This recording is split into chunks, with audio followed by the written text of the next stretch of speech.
अस्सलाम वालेकुम, मैं नदीम इकबाल ममदानी। जैसे कि तमाम औरंगाबाद के लोग जानते हैं और पूरे इंडिया के लोग जानते हैं कि पूरे इंडिया में लोकसभा का इलेक्शन डिक्लेयर हो चुका है और सभी पार्टी की अलग अलग तैयारी चालू है। उसी तरीके से औरंगाबाद में भी अलग अलग पार्टी चालू हो चुकी है राजनीति के लिए। तो उसी तरीके से हमारे आज अब्दुल समद बागवान साहब जो है वेल एजुकेटेड है, इनका एक मैंने बैनर देखा था और मैंने मेरे फेसबुक पे भी चलाया था कि भाई ये भी भावी एमपी है। तो जैसा कि सबको मालूम है कि मैं भावी लोगों का इंटरव्यू लेता हूँ, चाहे नगर सेवक बोलो, चाहे एमएलए बोलो, चाहे खासदार बोलो। तो उसी तरीके से आज रोशन गेट पे मेरे दोस्त की दुकान पे आया था मैं, तो ये मिल गए। तो आज हमने हमारे दोस्त को बुलाया है यूट्यूब वालों को कि भाई आओ और मेरे को हेल्प करो। उनका भी मैं बहुत बहुत शुक्रगुजार हूँ। तो आइए अब मैं बात करता हूँ भाई खासदार अब्दुल समद बागवान से। साहब अस्सलाम वालेकुम। वालेकुम सलाम व रहमतुल्लाह। आपका मैंने एक बैनर देखा था कि आप वेल एजुकेटेड हैं और आप भी एमपी इलेक्शन की तैयारी कर रहे हैं, तो ये कहाँ तक सच है? इंशाअल्लाह मैं इस बार पूरा लड़ने की तैयारी में हूँ।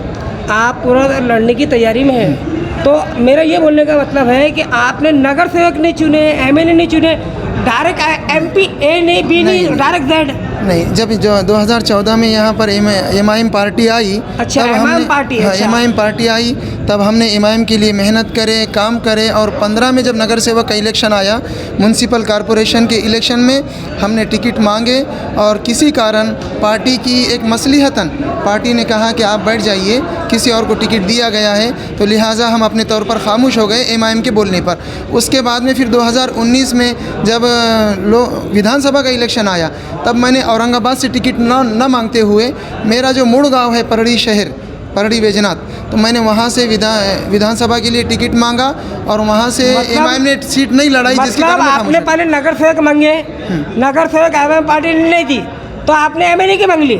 नगर सेवक नहीं दिए तो ठीक है, कोई बात नहीं, तो एमएलए की मांग ली। तो पहली बात आप ये बताइए कि आप में ऐसी क्या काबिलियत थी कि आप नगर सेवक बनेंगे, एमएलए बनेंगे?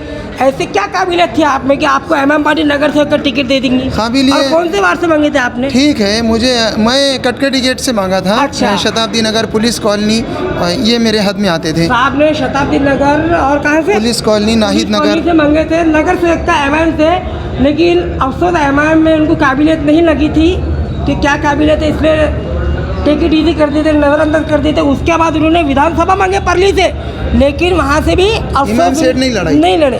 तो ऐसा क्या काम करे आपने कि आप नगर सेवक बोल रहे हैं, विधानसभा बोल रहे हैं, नगर सेवक जाने दो, विधानसभा जाने दो, सीधा आप एमपी में आ गए? तो ऐसा क्या काम करे औरंगाबाद की जनता के लिए आपने? नहीं, जनता के लिए हमने अपनी ताकत के और इस्तिताअत के हिसाब से जितना काम करना चाहिए था उतना करे। अच्छा। लेकिन अब जो लड़ने जा रहे हैं, तो हम जो पढ़ाई कर रहे हैं वो पार्लियामेंट्री की पढ़ाई है, पार्लियामेंट्री स्टडीज़ बोल के, post graduate parliament in diploma in parliamentary studies, ऐसी एक पढ़ाई अपन कर रहे हैं। तो आपका एजुकेशन कहाँ तक है औरंगाबाद की जनता को पता? जनता इनका एजुकेशन देख लीजिए, क्या तक का एजुकेशन है आपका? मेरा एजुकेशन जैसा कि मेरा एजुकेशन मैं खासदार होने के बाद बताऊंगा आपको, क्योंकि हमारे जो प्रधानमंत्री हैं उनका एजुकेशन जो है, तो अमित शाह साहब ने प्रधानमंत्री होने के बाद प्रेस कॉन्फ्रेंस के जरिए बताया कि हमारे जो है तो प्रधानमंत्री इतना पढ़े हुए हैं बोल के। तो मैं यहाँ प्रधानमंत्री की बात ही नहीं कर रहा, मैं दिल्ली जा रही नहीं ना, मैं रोशन गेट पे बात कर रहा हूँ औरंगाबाद की। मैं दिल्ली बोल रही ना आपको? नहीं, तो ये आप तो प्रधानमंत्री बोल दे रहे, अमित शाह बोल दे रहे। मैं आपसे बात कर रहा हूँ, एजुकेशन कहाँ तक हुआ आपका?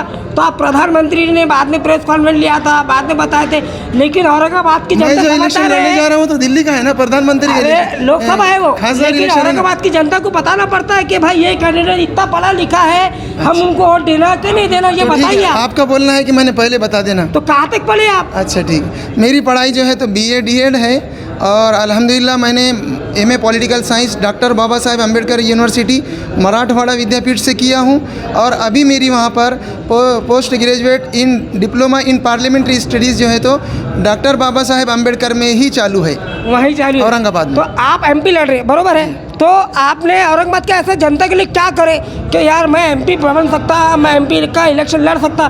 तो औरंगाबाद की जनता के लिए क्या काम करे? कैमरे में देख के बताइए जनता को। जनता सुनिए क्या क्या काम करे, आप औरंगाबाद की जनता को बताएंगे, बताइए। मैं ये नहीं बोलना चाह रहा कि मैंने जनता के लिए जो किया उस बुनियाद पे जो है तो मुझे खासदार बनाएंगे। नहीं, जनता को देखना पड़ता है सर कि कौन से आदमी ने क्या काम करा कौम के लिए, वही औरंगाबाद की जनता वोट देती है। आप बताइए जनता मैं को वही क्या काम बताना करे चाह आपने? रहा हूँ। एक तो मैंने जनता के लिए भी मेरी ताकत और मेरी हैसियत के हिसाब से काम किया, और दूसरी मैं जो है तो तालीम जो हासिल कर रहा हूँ, मेरी पढ़ाई अभी चालू है, वो ये पढ़ाई है लोकसभा, विधानसभा और राज्यसभा, ये तीनों सभाओं की जो है तो पढ़ाई मेरी चालू है। इसके कारण जो है तो मैं जनता से एक आशा और उम्मीद लेकर आया हूँ कि ये मालूमात की वजह से लोकसभा, विधानसभा, लोकसभा, लेकिन मैं आपसे पूछ रहा हूँ कि आपने औरंगाबाद की जनता के लिए क्या काम करे कि आपको वोट देना? उसमें से कुछ काम गिन के बताओ, ये बोलना चाहता तो हूँ। जनता को बताना पड़ता है। जैसे कि जनता के लिए हमने ये काम करे कि मिसरवाड़ी के अंदर 2-3 साल पहले जब आस्तिक कुमार पांडे जी साहब थे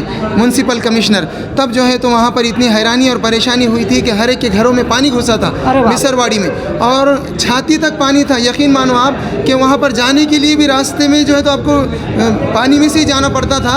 उस समय रात भर हमारी माएँ और बहनें, उसमें सब समाज के लोग थे। आज भी मिसरवाड़ी के अंदर सिकंदर पार्क जो है वहाँ पर सारे समाज के लोग रहते हैं। हमारी माँ और बहनों ने मासूम बच्चों को जो है तो अपने कांधों के ऊपर और सरों के ऊपर लेकर खड़े हुए थे रात भर। तो सुबह में हमने 2-3 गाड़ी वहाँ पर वैक्यूम की और प्रेशर की और सारी गाड़ियाँ ले जा के जो है तो वहाँ का ड्रेनेज वगैरह जो चौकअप हुआ था वो पूरे करा के क्लीन करा के जो है तो वहाँ के लोगों को 2-3 घंटे के अंदर राहत दिलाई थी हमने। फिर बाद में हमने जो है तो नारेगांव के अंदर कचरे की गाड़ी नहीं आती थी, वहाँ पर कचरे की गाड़ी लगाए, भर बारिश के अंदर मैं फिरा, और वो भी वीडियो आपने भी देखे होंगे और जनता ने भी देखी मेरी वो काम। फिर मैं बड़े गांव के अंदर वहाँ पर पानी के लिए इतनी तकलीफ़ है, एक बावड़ी किसी ने वहाँ पर दान किया, कोई बड़ा साहब है, अग्रवाल साहब है शायद वो कोई, तो भी उन्होंने वो बावड़ी दान किए हुए हैं। तो उसको साफ़ सफाई कराने के लिए नगर पालिका को थोड़ा सा दबाव बना के मैंने तुरंत वो जो है तो बावड़ी साफ़ कराने का काम लिया। उसके बाद में हमारी जो जादूवाड़ी की मंडी है वो कभी जो है तो साफ़ सफाई होती नहीं थी, आधी अधूरी, इधर हो रही उधर नहीं हो रही। मैं वहाँ पर कंटिन्यू 9 दिन रुका, और सुबह जो है तो 11 बजे से जो काम शुरू होता था और 7-8 बजे वो काम खत्म होता था। तो आपने ये जो काम करे तो आपके खुद के पैसे से काम करे कि कॉर्पोरेशन के गाड़ी पैसों से नहीं किया मैंने? साहब ने उनके बागवान साहब ने उनके जेब से 1 रुपये नहीं लगाए, बल्कि कॉर्पोरेशन में दावा करे कि भाई गाड़ी लाओ, आपसे रिक्वेस्ट है। तो ये काम के कारण ये एमपी के इलेक्शन में उतर गए, एक सोशल वर्कर काम करे, लेकिन उन्होंने सोचा नहीं यार मैं अब एमपी लड़ता हूँ। ये आपका मानना है? हाँ, मैं एमपी लड़ूंगा तो ये जो मेरे काम के हद थे ये थोड़ा वो महदूद था। अच्छा ठीक है। अच्छा मान लीजिए आप दिल्ली पहुँच गए, मान लीजिए आप दिल्ली पहुँच गए, तो दिल्ली पहुँचने के बाद आप क्या काम करेंगे? लोकसभा में आप आवाज़ कैसे उठाएंगे? जो काम खासदार को करना चाहिए वो काम मैं इंशाल्लाह पूरे करूँगा। क्या काम करेंगे आप?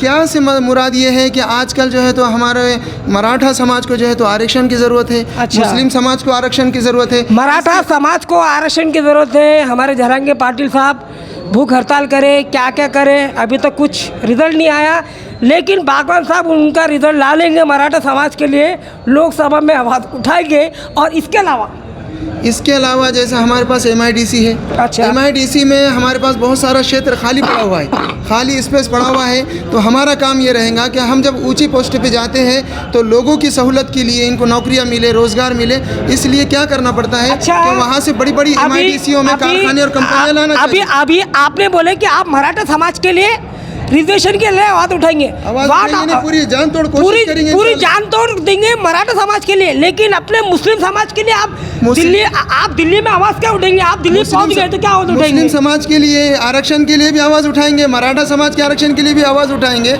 और यहाँ की MIDC में बड़ी बाहर की कंपनियाँ जितनी आ सकती, मैं अपने बलबूते पर कोशिश करके तो ये 2 चीज़ हो गए, जितने कंपनियाँ ला सकता लाऊंगा, और इंशाल्लाह यहाँ के लोगों को रोजगार दिलाऊंगा। जितनी कंपनी हो सके ये लाएंगे। अभी मेरे हिसाब से बिड़किन क्षेत्र में कंपनियां नहीं है इनके अनुसार, और आप नहीं कहेंगे है भी, और जितनी मैं ला सकता पूरी अच्छा। जो अपने मुस्लिम बच्चे जो बेरोजगार है उनके लिए आप क्या करेंगे? सेंट्रल में पहुंच गए तो अगर यही जो छोटी मोटी कंपनियां लाने के बाद ही रोजगार दिया जाता है, मतलब ये रोजगार उसी से व्यवसाय बढ़ता है। ये दिल्ली से रोजगार लेंगे, फ्री मुसलमान अपने कौम के जो बेरोजगार बच्चे हैं उनको आप नौकरी दिलाएंगे। सिर्फ मुस्लिम समाज की ही बात नहीं, मैं खासदार बनने के बाद अकेले मुसलमानों का खासदार नहीं रहूँगा। अच्छा। लिहाजा औरंगाबाद हद के अंदर जितने 25-30 लाख जितने भी लोग आबादी यहाँ पर जनसंख्या जीती है रहती है, सारों का मैं खासदार हूँगा, तो मुझे सारों के लिए काम अच्छा, करना अब है। एक ये सवाल है, मुसलमान समाज अच्छा, के लिए आप या ये- सिर्फ मराठा अच्छा, समाज के ये लिए, एक सवाल है। मुझे सबके लिए करना है। अच्छा, अब ये एक सवाल है कि आप एमपी लड़ रहे हैं, बरोबर है, आपने एमपी के इलेक्शन में खुद ही मार ली है, तो टोटल औरंगाबाद ज़िले में कितने जेडपी सर्कल हैं, कितने बूथ हैं, कितने समाज के कितने कितने लोग हैं, कुछ तो आइडिया होंगी ना आपको। ये कितने और वोटर्स कितने हैं टोटल औरंगाबाद ज़िले में, वोटर्स कितने हैं? औरंगाबाद ज़िले की आबादी 29 से 30 लाख तक जाती, लेकिन वोटर्स की जो आबादी है जनसंख्या देखी जाए पिछले वोटर लिस्ट के हिसाब से, उस रिकॉर्ड के हिसाब से 19 के इलेक्शन के रिकॉर्ड के हिसाब से अगर देखा जाए तो 23 से 25 लाख तक जाती वोटर की लिस्टिंग 25 के हिसाब से। लेकिन अभी जो नई यादी आएंगी उसमें कुछ नाम कटे या कुछ नाम बढ़े, ये नई यादी ये आने के बाद ही पता चलेगा। नवी यादी अभी तक डिवीजन कमिश्नर ने निकाला नहीं है, कलेक्टर ने नहीं निकाला है, शायद आपके फॉर्म भरने के बाद निकालेंगे कि बागवान साहब हमने निकाली, आप फॉर्म भरो और मेरे से यादी लेके जाओ। नहीं, जब भी याद आएंगे ना, अभी क्योंकि नाम चढ़ाना चालू है, ऑनलाइन जो वोटर हेल्पलाइन का जो ऐप चल रहा है वो अभी तक चालू है। वो जिस दिन यादी फुल हो, यादी एकदम मुकम्मल उनकी हो जाएंगी, उस दिन वो वोटर हेल्पलाइन का जो ऐप है वो भी बंद हो जाएगा। आप बागवान समाज के हैं, तो बागवान समाज 90% कोई दूसरी पार्टी को सपोर्ट करते हैं, तो आपको सपोर्ट करेंगे कि आप अपक्ष लड़ रहे थे? नहीं, जब पार्टी से लड़ रहे आप? नहीं, मैं तो अपक्ष लड़ रहा अच्छा। हूँ, लेकिन मेरा समाज मुझे क्यों हेल्प नहीं करेगा? क्योंकि मैं उनके अंदर का, उनके दरमियान का आदमी हूँ ना, इसलिए मुझे चुनेंगे ना। आपने जैसा ये मिसरवाड़ी में काम करे, ये काम करे, तो आपने बागवान समाज के लिए भी कुछ काम करे होंगे ना? कैमरे में देख के बताइए, आपने बागवान समाज के लिए क्या काम करे? ये मेरा मंडी का काम सिर्फ बागवान समाज के लिए नहीं था। अच्छा, मंडी का काम? हाँ, क्या काम है आपका औरंगाबाद मंडी के में? मंडी के अंदर पूरी साफ सफाई कराना मुंह का खेल नहीं, आसान बात नहीं थी। नहीं, वो सालों साफ सफाई का हो गया, हाँ। लेकिन अभी आपका मंडी में कुछ कारोबार होगा ना? कहाँ? हमारा फ्रूट का ही कारोबार है। फ्रूट का, तो मंडी में साफ सफाई कराना मुंह का खेल नहीं है, और बागवान साहब ने करे हैं, तो क्योंकि इसलिए ये सालों एमपी गिनती बनने से वाले वहाँ से हैं, कचरा उठाना और बागवान समाज पूरा उनको सपोर्ट करेगा।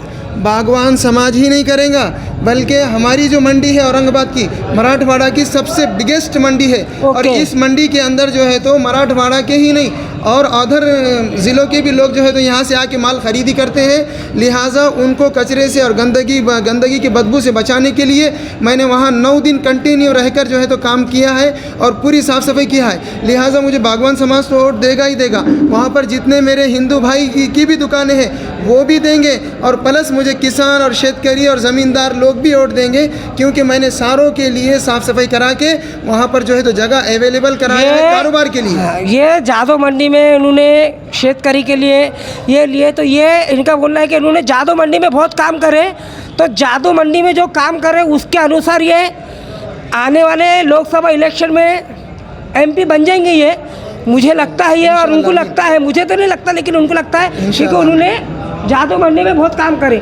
इसके अलावा सर अभी आप चुन के आ गए, बरोबर है, तो इसके अलावा आपने कंपनी बोले, बेरोजगार बोले, और कुछ नए नए मुद्दे रोड के ताल्लुक से, ये ताल्लुक से। हाँ। अच्छा, ठीक, आपने रोड की बात जो करें, इंशाअल्लाह आने के बाद मेरे जहन में एक तरतीब है काम की, और मैं जब खासदार, हाँ, जो रोड के ताल्लुक से आप बोले, क्या बोले आपने? उसी तरकीब, तो जो तरतीब है, जिस तरतीब से चलना, अगर ये एमपी बन जाते हैं तो इनके पास जो तरकीब है वो किसी के पास तरकीब नहीं होंगी, तो आप औरंगाबाद की जनता को बिल्कुल नहीं तरकीब बोले तो आइडिया, हाँ, जो आइडिया इनके पास है वो कोई एमपी के पास नहीं है हिंदुस्तान में। बताइए आप क्या आइडिया है औरंगाबाद की वो जनता ये है कि हमारे पास जो फंड आता है औरंगाबाद शहर के लिए, अच्छा, तो हम आते बराबर हमारे लीडर औरंगाबाद शहर को आता है कि पर्टिकुलर एमपी को इतना फंड मिलता है साल का? पर्टिकुलर एमपी को अलग मिलता है, औरंगाबाद शहर का जो खाता है उसको एक अलग मिलता है म्यूनसिपलिटी के लिए।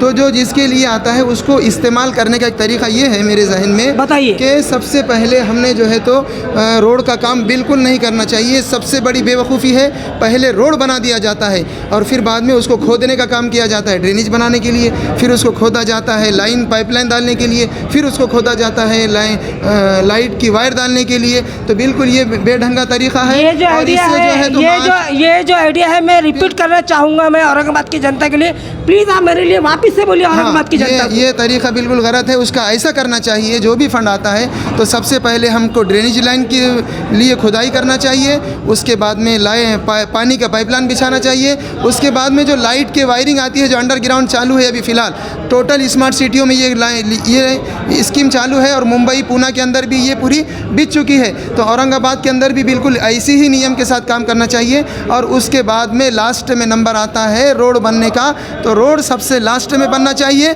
और उसके पहले ये सारे काम होना चाहिए। ये खुद मैं भी करूँगा और सारे लोगों को, गुत्तेदारों को, आमदारों को, और मेरे हाथ में जितने भी नगर सेवक होते हैं, सरपंच आएंगे, सारों को बुला के बोलूँगा कि काम यही तरतीब से चलेगा, यही तरतीब से करना पड़ेगा। ये तरकीब है, तो ये तरकीब आप लोग, हाँ नहीं, ये तरतीब काम चल रहा है।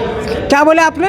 ये हिसाब से काम नहीं हो रहा। ये हिसाब से काम नहीं होता। ये तरकीब आप लोकसभा के स्पीकर को बताएंगे कि सुन लो मेरी आवाज़, मेरे पास ऐसी आइडिया आई है, मेरे पास ऐसी तरकीब आई है। ये तरतीब नहीं, लोकसभा के स्पीकर को ये बात बोलने की जरूरत नहीं है। ये बात हर कोई लोकसभा के स्पीकर को बोलता है ना। नहीं, अरे हर कोई एमपी लोकसभा के स्पीकर को बोलता है ना, उनको अध्यक्ष बनाते ना लोकसभा का। वो वहाँ पर जो चीज़ पास हो गई, सैंक्शन हो गया स्पीकर के पास, पार्लियामेंट में 6 समितियाँ काम करती सब। अच्छा। 6 समितियों के आधार स्पीकर जो है तो उसका निर्णय और फैसला देता है। लिहाजा ये सब फंड आने के बाद ये काम ये स्पीकर से नहीं करवाए जाते। ये वहाँ से पास होने के बाद म्युनिसिपल कमिश्नर का, आमदार के जो विभाग है उसको उसके विभाग में काम करना पड़ता है। फिर उसके नीचे जो नगर सेवक हैं या उसके नीचे जो सरपंच हैं उनके ये काम है, तो उनको सारों को बुला के ये मीटिंग करके इस तरतीब से काम करने के लिए उनको हिदायत देना अच्छा, पड़ेगी। पूरे लोकसभा कितनी सीटें टोटल पूरे इंडिया में? लोकसभा की जो सीटें हैं वो ज़िला कम ज़्यादा होने के हिसाब से होती है, लेकिन अब तक की जो 24 के पहले अब जो ज़िले नए नहीं बने। नहीं, मैं आपको क्या बोल रहा हूँ, टोटल इंडिया में एमपी कितने हैं? वही बोल रहा हूँ मैं कि ज़िले कम ज़्यादा होते रहते। अब अगर ज़िले कुछ बढ़ते हैं तो बढ़ सकते हैं, लेकिन अभी तक 24 के इलेक्शन से पहले अभी जो लोकसभा बर्खास्त हो गई, ये इनकी जो लोकसभा की जो सीटें थी इनकी मुद्दत ख़त्म होने के बाद अभी तक 543 सीट थी, और अब जितने ज़िले बढ़ सकते हैं बड़े होंगे। तो अभी तो अभी मेरा आखिरी सवाल है, क्योंकि अभी बहुत सारा एंटरटेनमेंट मैंने औरंगाबाद की जनता को कर दिया हूँ और जनता मुझे कमेंट में बताएगी कि ये एंटरटेनमेंट मेरा कैसा लगा आपको। अच्छा, आपको वोट कितने मिलेंगे?